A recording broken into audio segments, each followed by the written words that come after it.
Hi, today I learned I should probably invest in a ring light, but in other news, we're going to talk about a mermaid tail I bought from Amazon.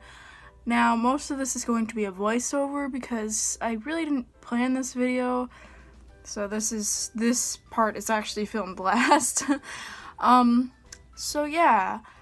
So it came really quick. I paid like $40 for it, with Prime, so there was no shipping. And I'll show you clips of swimming in it and the pros and cons and what came with it, what works, what doesn't, and if I feel this is safe. So, as you can see, the tail is extremely sheer. The moment I put it in the water, you can see right through it, and the Velcro at the end of the tail doesn't really work, so you'll always see the monofin. I'll put a link down as to where to buy this if anyone's interested as well, but as you can see in the water, it looks very beautiful, very graceful. There's nothing, look-wise, it's beautiful. But I do recommend when putting your tail on to use a yoga mat, unless if your pool has tiles on the bottom and side, because my tail, as you'll see in the next clip, got destroyed. Well, not destroyed, but very pilly and a lot of holes in it after just an hour of use, as you can see. Thankfully, the tips of my tails themselves is like a pinkish blue, so that doesn't really matter.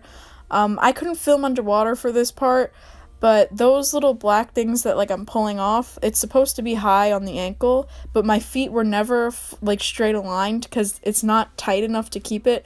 Even though I would tighten it to its fullest potential, they would just always wiggle off, which made it feel very unsafe. Here's what the tail looks like more close up. The print is beautiful, I will say that. This is from Amazon, so I don't know if this design is from anything else.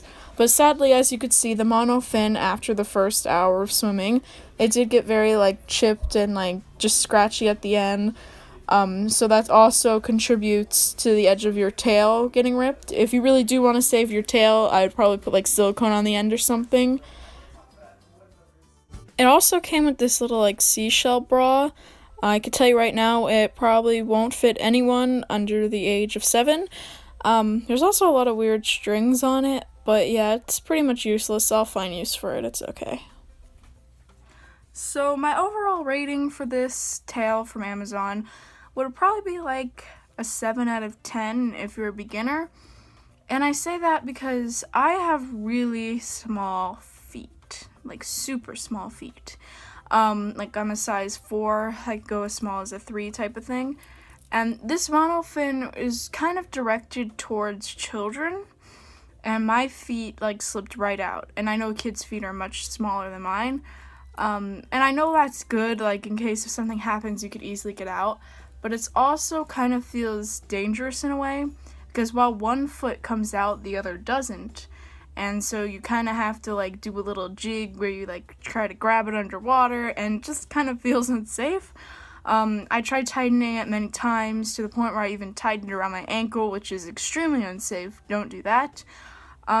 So my best advice would probably be, if you're into the whole mermaid thing, it's a fun tail to play with, but it's not very durable. You should definitely invest in at least a $50 monofin and practice with just the monofin and then worry about the skin later, because you could sew your own skins and stuff.